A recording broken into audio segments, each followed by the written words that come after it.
At my mother's Medal of Valor commemoration, my older brother stood at the podium like a man giving a sermon about himself. Some legacies live on through their children, he said, pausing for dramatic effect. Others. He let his eyes drift toward the back row where I sat, die with them. There it was. My execution wrapped in elegance. Delivered under crystal chandeliers to an audience full of polished medals and polished lies. A few officers exchanged quiet murmurs. A senator raised an eyebrow. My aunt pretended to hide her grin behind a silk program. My brother lifted his chin, basking in their approval. My sister, Lieutenant Arden Hale, is a reminder that not everyone is built to serve. Some break under pressure. Some run. Some, his voice sharpened. Some get men killed. There it was. The dagger.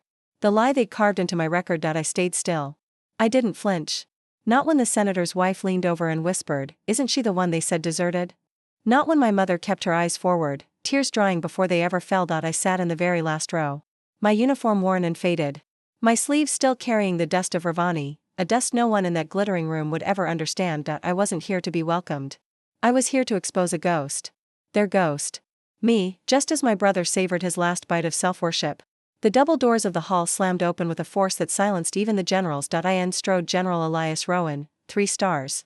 Boots like thunder, a reputation forged in battlefields politicians wouldn't dare pronounce. His mere presence commanded the air itself to stand at attention. Conversations died. Spines straightened. Medals rattled. Rowan scanned the crowd once. Twice. Then his eyes caught the fading outline of the tattoo on my wrist, the insignia of Shadow Line 12, my platoon. My dead platoon. His expression shifted from confusion, to shock. To something like pain, and then, loud enough to crack the ceiling, he called out, "Lieutenant Arden Hale. How are you alive?" Ravani Command declared Yukia. The hall froze in a suffocating silence. My brother's face drained of color. My mother pressed a trembling hand to her lips. An admiral whispered, "Impossible." General Rowan walked down the aisle and stopped in front of me. "We searched for your platoon for days," he said quietly. "We found only rubble. I attended your memorial."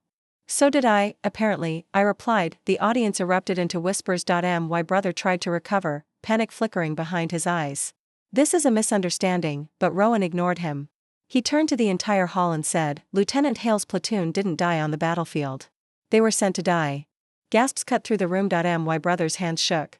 He knew what came next. It was time. 3 years earlier, Shadow Line 12 was deployed to the Ravani Highlands, a jagged spine of cliffs where wind howls like mourning mothers and every shadow hides a threat. Command told us it was a simple recon mission. Low risk, they said. Routine, they said. It wasn't routine.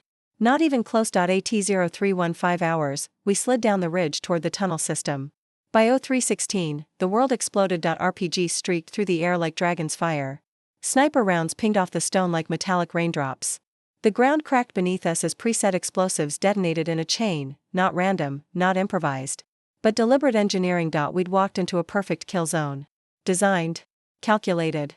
Intentional. Private Rowan, 19 years old. Barely old enough to drink, was crushed under a collapsing ledge. Sergeant Mina Carver lost her leg in the blast before an enemy round took the rest of her. Lieutenant Jonah Pike dragged 2 wounded soldiers behind a rock only to be gunned down seconds later. I screamed into the radio for extraction. Shadow Line 12 requesting immediate evac. Static. Then, a familiar voice. Ice cold. Emotionless. My brother's. "Major Daniel Hale, Shadow Line 12 is compromised. Loss acceptable. Do not request further support." I froze. My breath died in my throat. "Daniel. What are you talking about?" "We're under heavy fire," he cut me off. "Maintain radio silence. This channel is terminated." Then a final click. Sharp. Final.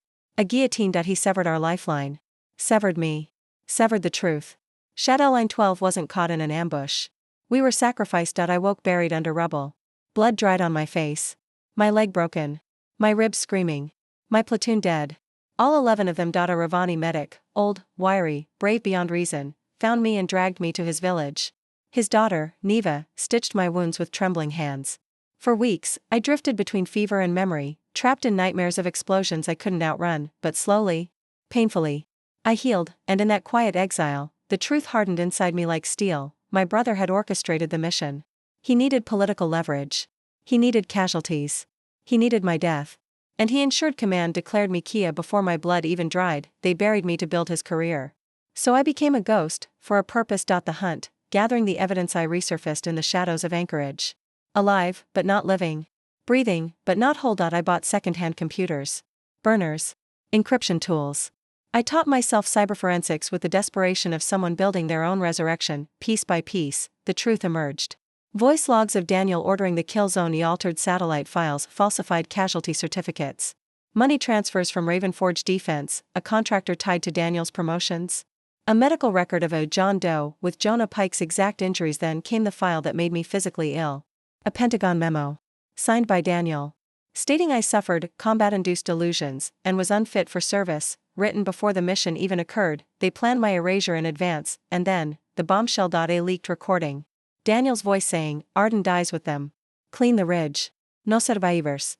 I vomited when I heard it. Then I listened again. And again. Until it fueled me. Until it forged me. I returned to Washington, quiet, unseen, a ghost carrying evidence sharp enough to cut the Pentagon open. The confrontation, the ceremony. General Rowan's arrival wasn't coincidence. I sent him a single encrypted message days earlier. Shadow Line 12 did not die at Ravani. He came prepared. He came angry. He came ready for war. My brother panicked as Rowan positioned himself beside me. What is going on? He demanded. I stepped forward. Every eye locked on me. Every whisper died. Every lie trembled. I placed a flash drive on the podium. Play file 1. My uncle hesitated. Rowan growled, now. The screen flickered, then erupted with truth. Jonah Pike, alive in a blacksite medical bay. Daniel signing off on falsified Kia reports.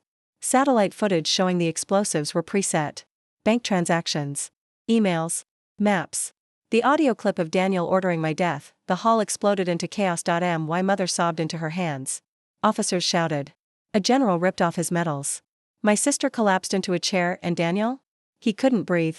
His legacy, his empire, collapsing beneath him. Rowan stepped forward.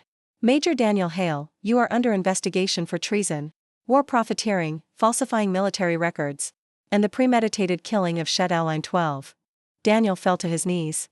Finally. Truth on his shoulders. Like weight he'd long evaded. Within 24 hours, Daniel was in custody. Within 72, a federal investigation tore through the Pentagon's back channels like wildfire. Contracts were cancelled. Corrupt officers exposed. Shadow Line 12 reinstated with honor. Their families finally told the truth. And me? I didn't want revenge anymore. I wanted purpose. General Rowan met me outside the courthouse one rainy evening. You survived what no one should, he said quietly. What will you do now? I looked at the sky, dark, bruised, heavy. I'll rebuild what they destroyed. And with government reparations, whistleblower funds, and Rowan's support, I built Shadow Line Haven, a sanctuary for soldiers the system tried to discard. Not a training camp. A resurrection ground. A place where ghosts learn to live again. 3 months later, the gates opened for a girl no older than 20. She held a soldier's dog tags in her palm. My brother was Private Rowan, she whispered. He said if I ever needed to understand courage, I should find you. I took the tags. Hands trembling. Heart breaking open, because this wasn't about revenge anymore. It was about legacy. About truth. About the voices they tried to silence, revived through me, and as sunlight broke over the valley, warming the land that would become my battleground for justice, I understood something. They buried me to protect themselves. But ghosts don't stay dead. Ghosts lead. Ghosts rise. Ghosts rewrite history, and I am the loudest ghost they ever created.